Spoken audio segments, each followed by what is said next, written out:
Hos Kiwi det bare muligheter. Velg mellom billig, billigere eller billigst tørkeruller. 4-pakk Lambi Dekor tørkeruller til 42,90. 4-pakk Unik Soft tørkeruller til 35,90. Eller 4-pakk First Price tørkeruller til 34,40. For vi I Kiwi gir oss aldri på pris. God jul! Stålsett deg for tysk aksent. Jeg heter Helle Steinkløv og har kleppet sammen en radiosending jeg hadde med Darkness fra Tyskland. Dette Jernverket. Før intervjuet noe jeg må si. For at Jernverket skal overleve som podcast trengs det midler. Og du kan bidra med støtte månedlig via patreon.com/jernverket eller gi en enkeltsum via Vipps-nummer 567438. Beløpet selvsagt valgfritt. All informasjon står nederst I episodebeskrivelser med lenker som fører deg rett til kassen. Tusen takk for alle bidragene så langt. Jeg klarer ikke dette uten deg.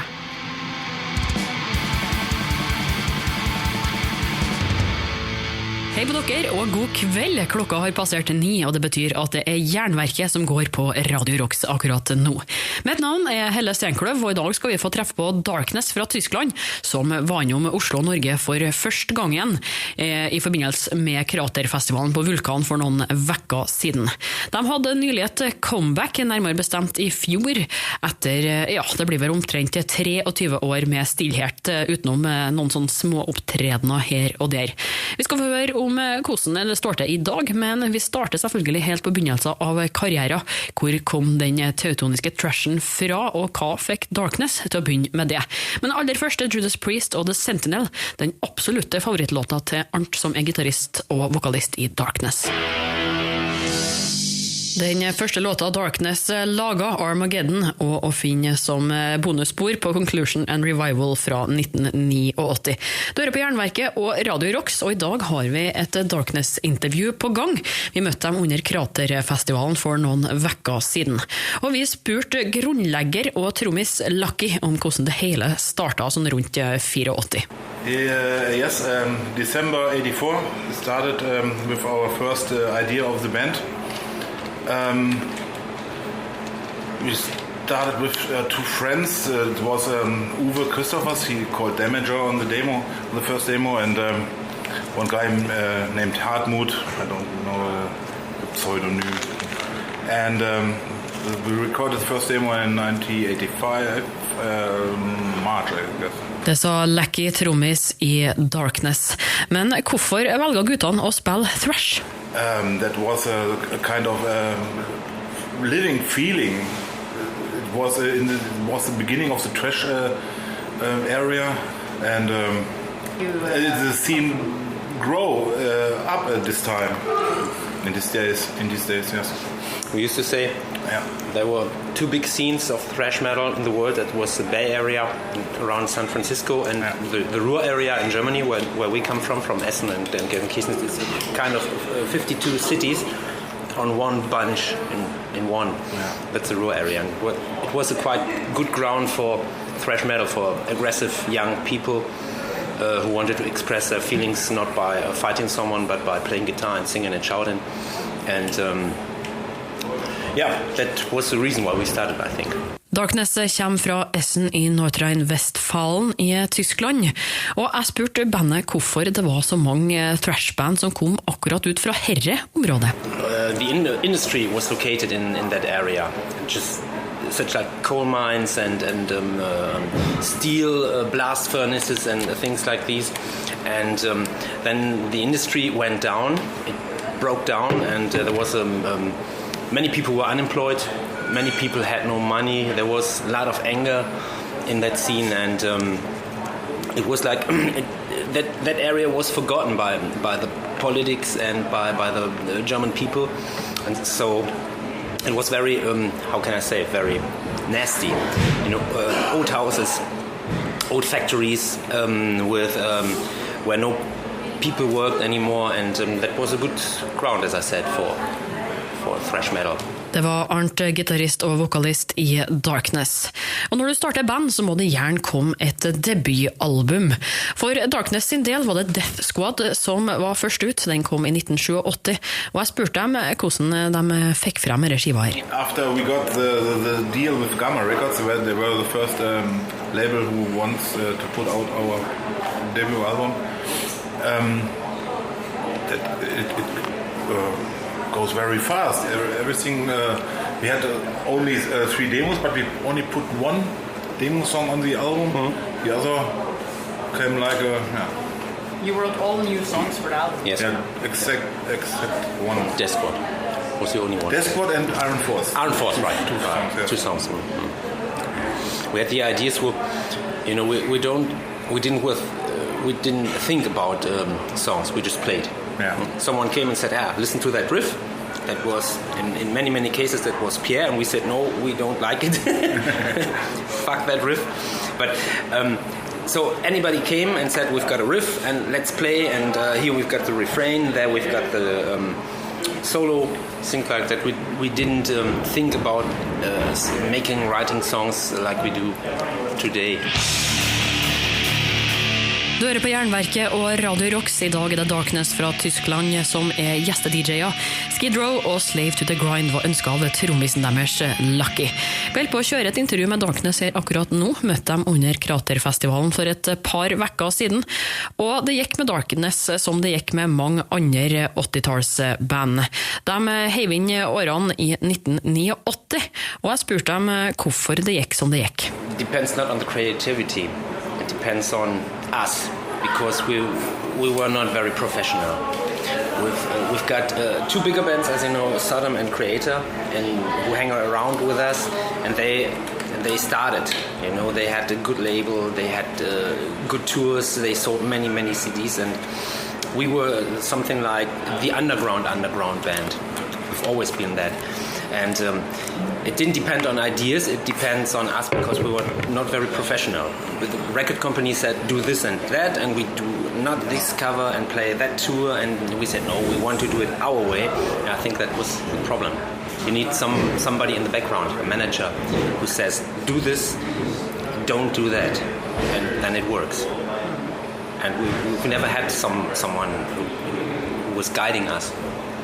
That was the reason. And what Lucky always calls the evil curse, the change of the lineups.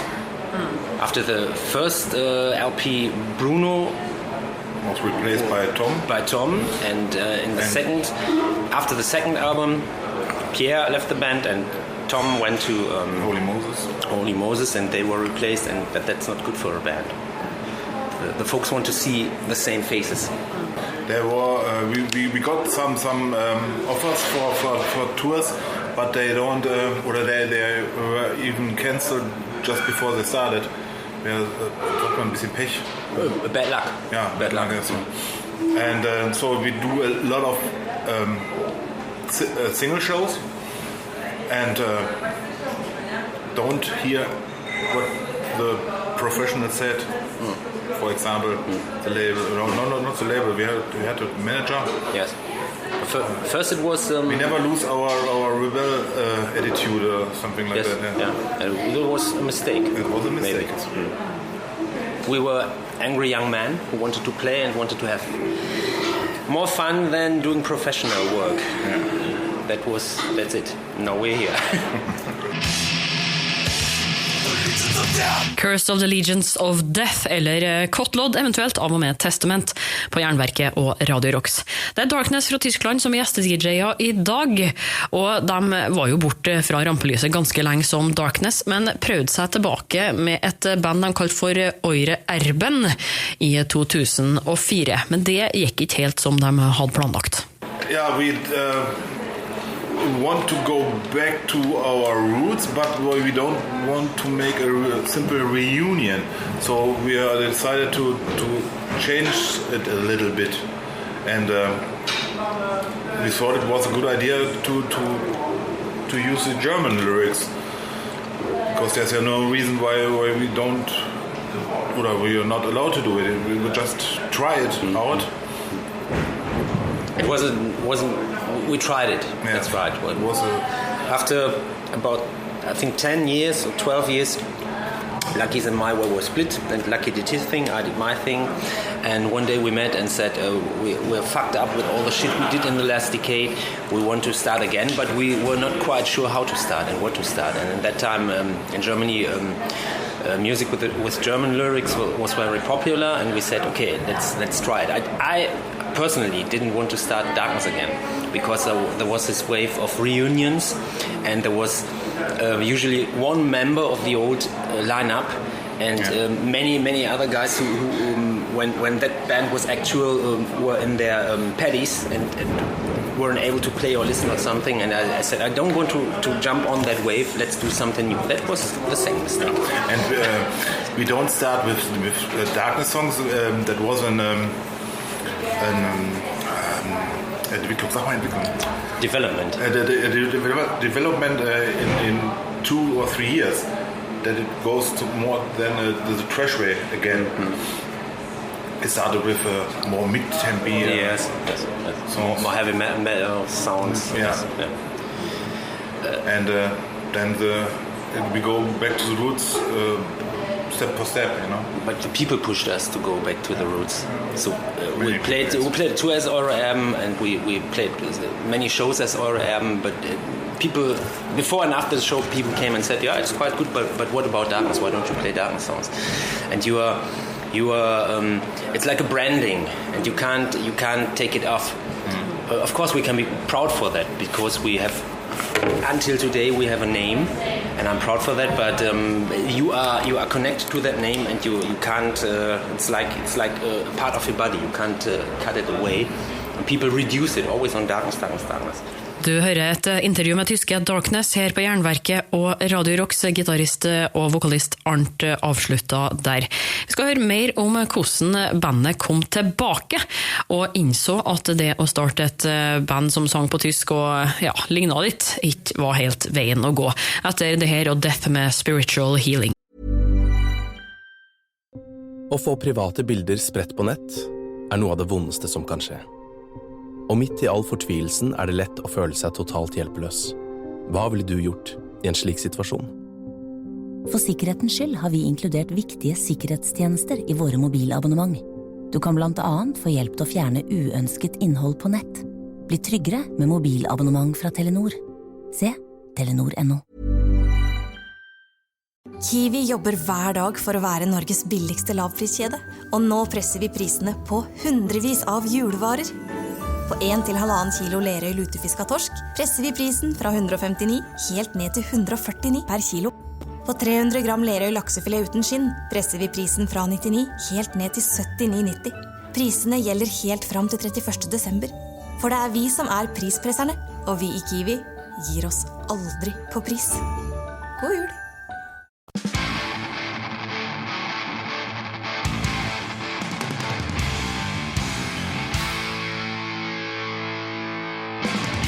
Mike spiller gitar i Darkness og ønsker seg Death med Spiritual Healing her på Jernverket og Radio Rocks.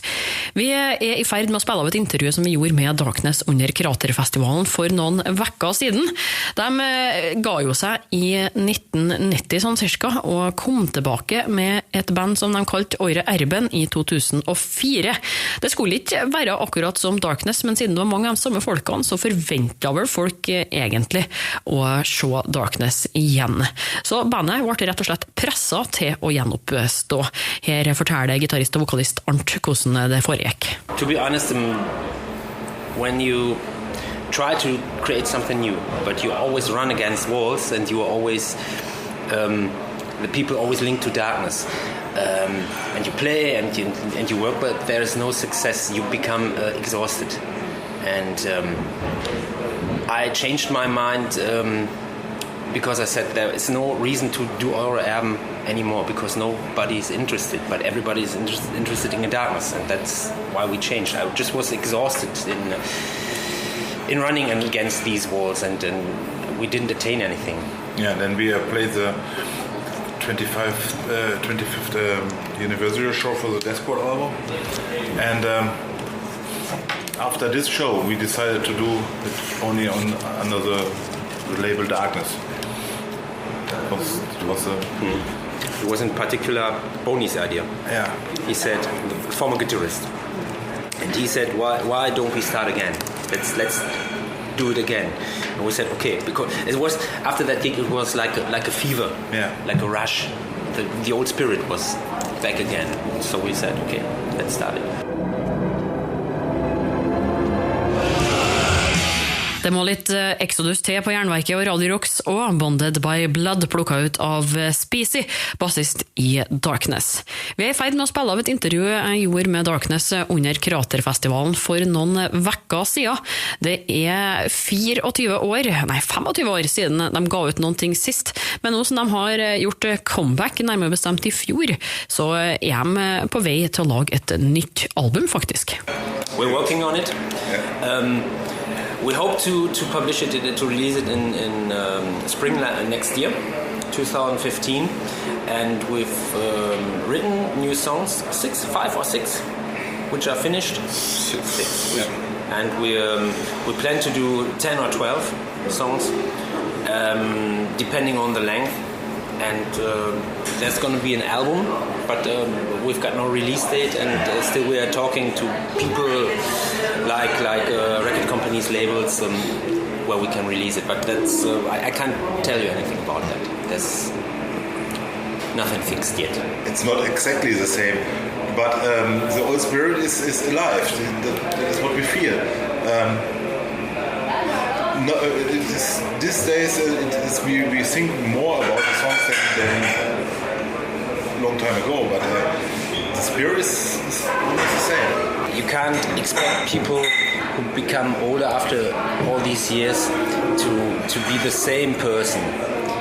In a certain way, yes, but not you develop in all these years, and so the spirit is the same. The songwriting is more modern, I would say. Det sa Arnt I Darkness, gitarist og vokalist I bandet. Og du kan jo dømme selv, her fått en av de aller nyeste låtene deres, som sikkert kommer på skiva etter hvert, Hate is my engine. Hate is my engine, splitter ny låt fra Darkness, kommer garantert på albumet deres som de holder på å jobbe med akkurat nå. Du hører på Jernverket og Radio Rocks. Jeg møtte Darkness på Kraterfestivalen for noen vekker siden, og ba dem om å fortelle de rareste historiene sine som de har opplevd gjennom karrieren. One story I used to tell, I like to tell, is when we went to the Netherlands. Ollie, Lucky, I don't know, the band, and we went to the beach, and it just was fun outside of the rehearsals, outside of concerts, and in the Netherlands on the north, on the coast of the North Sea, there are pubs, and in the winter and in fall they are away, they just take it away, and there was a telephone from that pub on the beach, and just imagine you go to a beach and there's a rough North Sea and it's a bad weather and there's a telephone, and that was connected, it worked. And so we called Bruno, our bass player at that time in Germany, and he said, don't smoke anymore, just don't do it. That's one funny thing that happened. Because it's so absurd, you know. Spesiell historie fra Darkness som vi hører her på Jernverket og Radio Rocks akkurat nå. Og bandet fortalte at noe av grunnen til at de gikk nedenom og gjennom på slutten av 80-tallet, det var at de rett og slett ikke hadde noe management, I hvert fall ikke noen som de hørte på. Og de har egentlig ikke lært noen ting I dag heller, for ting går fortsatt gærlig for at de ikke så flinke til å planlegge. When we played at the Metallizé, do you remember? We drove with 2 cars, one bus with a backline and 3 guys. Lucky drove that car, and my car. Inside were the rest of the people. And I don't know if you know, you need gasoline inside the tank to drive a car. Yeah. You know, I guess Mike and Spisi know too. Lucky knows right now because of that. Because there was no more gasoline, and then the car was going slower and slower and slower in the midst of nowhere in Belgium. In 4 o'clock in the morning, the sun was going up, and the car was going slower and slower and slower, and Lucky was sitting that way. you know. So we had to stop, and I drove to a gasoline station, and I had to get a small tank. And that's and that's why I said you need someone to guide you, because if you've got a manager, those things won't happen. Du har hørt et intervju med Darkness spilt inn i 2014. Likte du det, kan du for eksempel høre episodene med Creator og Sodom. Neste vekka blir det opptak fra livepodcast og tysk aften med Asbjørn Slettemark på Vaterland. Jeg har ikke vunnet å klippe sammen episoden ennå, så du får nøye deg med steppordene Tankard, Chirivost, Wind of Change og Antifa. Abonner på Jernverket podcast via podcast-app eller gå inn på jernverket.com. Spre ordet, legg igjen 5 stjerner og lytt, og vil du bidra med litt penger for at jeg skal kunne fortsette, kan du gi støtte via Patreon eller Vips. Og husk på å følge Jernverket på Instagram og Facebook for konkurranser, diskusjoner og musikalske tips. Navnet mitt er Helle Steinkløv, jeg gir deg et nytt eller gammelt hardrock-intervju hver fredag. Vi høres! Hos Kiwi det bare muligheter. Velg mellom billig, billigere eller billigst tørkeruller. 4-pakk Lambi Dekor tørkeruller til 42,90. 4-pakk Unik Soft tørkeruller til 35,90. Eller 4-pakk First Price tørkeruller til 34,40. For vi i Kiwi gir oss aldri på pris. God jul!